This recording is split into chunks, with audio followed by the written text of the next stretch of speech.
It's hard to play up. You play a little bit more free when you're down, but we need to play well all the time. And, you know, if you can make that part of your DNA, then you'd be incredibly unique in sports, and you could really be something special. Celtics win 102-95, holding off a rampaging Detroit Pistons in the fourth quarter. We're going to break this game down here for you on the Garden Report, powered by Grandstand on CLNS Radio and Celtics Blog. Yes, I'm the boss.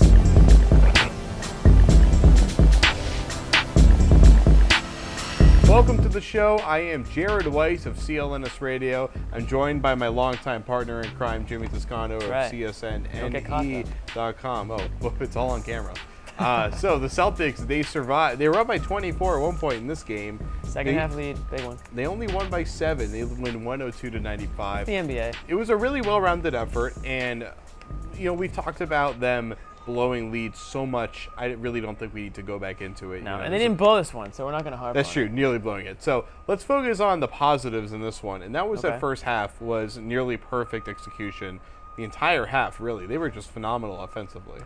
Offensively, yes, and I was actually going to talk about defensively, but we can talk offensively. We'll get into that. We can talk offensively. I mean, what was the main problem Tuesday night in New York in the first half? They weren't moving the ball at all. They had 6 assists on 17 baskets in the first half there, which is just not Celtics basketball. They're a team that needs to move the ball. They don't have these, you know, ISO players. I mean, Isaiah Thomas, possibly here and there, he can do stuff like that. But generally speaking, they don't have these ISO guys. They don't have these. They don't want to get into a, you know, walk the ball up the court and just heave a shot. They need to be moving the ball. They need to have a flowing offense. They need to push the pace. So tonight, they kind of took what they did in the second half against the Knicks, which was actually start to play their style of basketball. They did that right off the bat in the first half here. I think they had eight of their first 9 baskets were assisted, or maybe it was even 8 of their first 8. Anyways, it was almost every one of their first quarter baskets was assisted, and by the end of the first half, they had, I have the number here, so they had 18 assists on 23 baskets. So I mean, that's incredible. That's 3 times the assists they had in the first half on Tuesday night. So yeah, they were moving the ball like crazy, and the Pistons couldn't keep up, and that's why they ended up with that 20-point lead there. And what I love was the way that they're starting to use Isaiah Thomas off ball more. And the main reason they're able to do that is that Marcus Smart is finally back in his rhythm. And it's not just the fact that he's shooting his threes, which we'll talk about in part 2, but he's actually bringing the ball up well and setting up their sets well. And when they have, Isaiah Thomas called it, he likes to chill in the corner when Evan Turner is out there or Marcus Smart is out there. When they have Isaiah just chilling like a fool in the corner, he's able to make great cuts. They're able to set all sorts of screens for him, that they can get him the ball curling around the top of the key with a head of steam, which we saw a lot of that tonight, where he would get dribble handoffs or passes from like Kelly Olynyk from the top of the key, cutting, and then Isaiah Thomas is moving maybe 2 to 3 times faster than the defenders, collapsing the paint, and he was able to find lots of weak side shooters. He was able to score a lot. I mean, when they're able to get Isaiah the ball moving without the ball and then getting the ball on that movement, the offense is usually pretty much unstoppable. No, and I agree with you there. I mean, you don't want to end up having Isaiah doing the same things, or teams are going to catch on to that.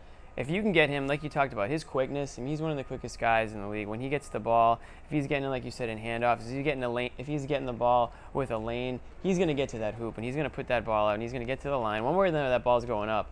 And because of the way he is, and we'll talk about Smart later, like you said, but the more guys that are shooting, I don't want to say lights out, but better, like Kelly Olynyk, that's who can stretch the floor. That's opening up the court even more for somebody like Thomas, somebody like Bradley, who's been, you know, scoring points off these back cuts like crazy tonight. I know he had a few, you know, and defensively, I mean, what sticks out to me is they held these guys to under 30% shooting in the first half. I mean, that anytime you hold the team to that, you know, awful percentage, you better have a big lead, or else you've been shooting just as poorly.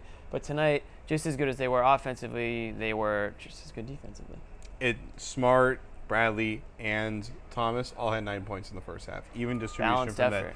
that 3-headed monster of guards that they have. And then really quickly, for the last 30 seconds here, Kelly Olynyk was just so good moving the ball in the first half. And he had like an Amir Johnson type stat line where he didn't really have that many stats here in the first half, but they were putting him at the top of the key. They would get him the ball, and he would be able to pass it to the other corner or the wing three-point shooter. He would find someone like Jared Sullinger cutting backdoor. He was just so good distributing the ball tonight. Right, and his shot wasn't as on as it was, as it has been. His outside shot, his three-point shot wasn't falling tonight. So the more you can do, and if good for him for looking for that extra guy instead of maybe putting up a shot that he wasn't confident in taking tonight. All right, well, let's go to our grandstand play of the game. Grandstand for fans in the stands.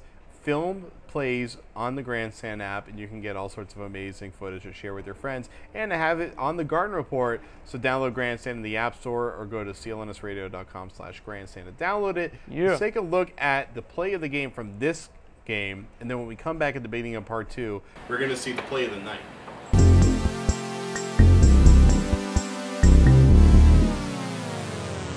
Yes, I'm the boss.